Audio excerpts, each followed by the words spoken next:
Vous visitez une famille et vous y trouvez un enfant malade. Avec les parents, vous priez pour la guérison de cet enfant. Quoique vous sachiez très bien que Dieu n'est pas glorifié dans cette maison. Vous avez cédé aux sollicitations des parents qui, eux, prient pour la guérison de leur enfant. Prier ainsi, c'est demander à Dieu de modifier ses voies. C'est lui dicter ce qu'il doit faire. Vous connaissez Dieu comme votre Père, et sur cette base, vous présentez votre prière. Mais permettez-moi de vous redire, frères et sœurs, bien-aimés en Dieu, à nouveau, que nous avons besoin non seulement de connaître Dieu comme Père, mais de connaître Dieu comme Dieu. Vous rendez visite à une autre famille, il y a aussi un enfant malade, vous agenouillez pour prier avec les parents.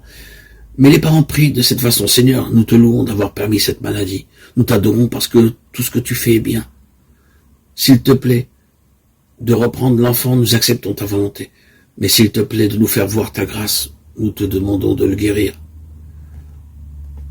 C'est bien de s'attendre à la grâce de Dieu. L'acceptation des voies de Dieu n'exclut pas la prière, n'élimine pas la grâce. Mais il y a un ordre à suivre ici. Nous devons premièrement capituler devant Dieu, accepter la situation, car c'est la volonté de Dieu. Ensuite, nous pouvons prier. La prière est l'expression de ma volonté. Adorer, c'est accepter la volonté de Dieu. Comme nous avons besoin de nous laisser instruire par l'exemple de Moïse, Dieu le fit connaître ses voies, et lorsqu'il vit la sainteté, la majesté de Dieu, il tomba la face contre terre devant lui. Il n'a pas argumenté avec Dieu lorsqu'il dit qu'il punirait l'iniquité des pères jusqu'à la 4e génération. Oh, combien nous avons besoin de reconnaître et d'aimer les voies de Dieu, quel que soit leur effet sur nous. Moïse désirait vivement entrer dans le pays de Canaan, mais la proclamation que Dieu lui fit de ses voies fit s'éteindre tout désir personnel et le courba jusqu'à terre dans l'adoration. Frères et sœurs bien-aimés en Christ, nous ne devons pas seulement apprendre à accepter la volonté de Dieu et faire son œuvre, nous devons aussi apprendre à aimer ses voies, trouvant notre plaisir dans tout ce qu'il fait pour son bon plaisir. Le livre de Josué commence par une grande mission confiée par Dieu à Josué, conduire son peuple dans le pays de Canaan. Quelle lourde responsabilité. Moïse, ce serviteur de Dieu âgé, était mort, et il en était de même d'Aaron. Et c'est ce jeune homme maintenant qui doit affronter cette tâche prodigieuse. Quel sentiment a-t-il dû éprouver? Si Moïse, avec ses longues années d'expérience, n'avait pas pu introduire le peuple dans le pays de la promesse, quel espoir y avait-il pour un homme aussi jeune que Josué? Comment pourrait-il tenir tête aux 7 nations qui habitaient le pays et dont chacune représentait un redoutable adversaire? Comment pourrait-il conduire un peuple comme le peuple d'Israël avec leur crainte de la mort et leur constante récrimination? Confronté à un tel défi, vous étonnez-vous qu'il était presque accablé? C'est à ce moment-là qu'il eut une vision.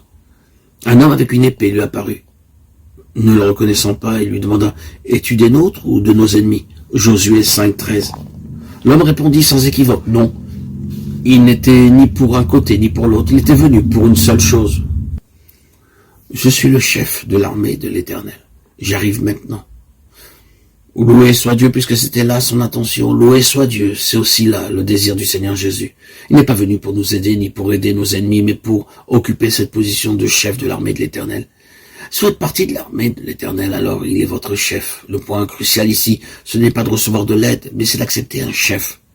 Il n'est pas venu pour nous offrir son aide, mais pour revendiquer notre soumission. Comment Josué a-t-il réagi lorsqu'il apprit que cet homme était venu en qualité de chef de l'armée de l'Éternel? Josué tomba le visage contre terre et adora. Reconnaissez-vous ici les voies de Dieu?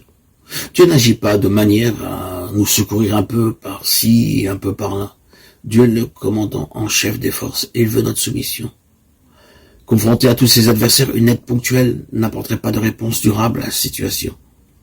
Seule notre soumission à sa volonté permet à Dieu de résoudre intégralement les problèmes. La seule issue consiste à nous soumettre à son autorité.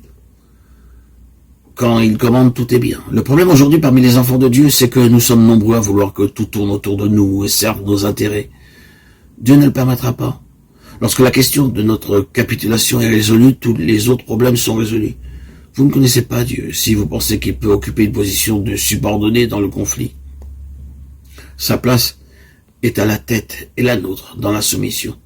Quand vous serez dans cette position sous son autorité, vous saurez ce que signifie l'adoration et vous saurez ce que représente une épée nue, brandie en votre faveur.